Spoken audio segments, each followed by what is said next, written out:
הם ישבו להם בסוף של הכיתה, ילדה עם קוקיות, ילד מטריה, נעים מאוד, השם שלי זה עומר, נעים מאוד, קוראים לי עטרה. בחוץ הילדים רצים צועקים אחד על השני, כדורים עופים בפנים, זה רק אני ועומר.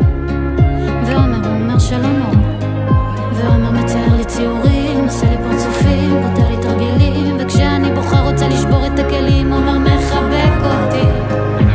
אבל בשער מחכים שני בנים, דוחפים לו רגל ונופל על הפנים, הלוואי שתיעלם, הם אומרים והוא סותם, מחזיק חזק בפנים.